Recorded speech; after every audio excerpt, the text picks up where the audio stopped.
ينكح المحصنات المؤمنات فمما ملكت أيمانكم من فتياتكم المؤمنات والله أعلم بإيمانكم بعدكم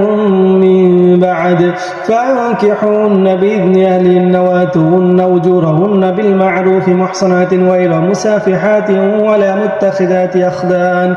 فإذا أحسن فإن أتين بفاحشة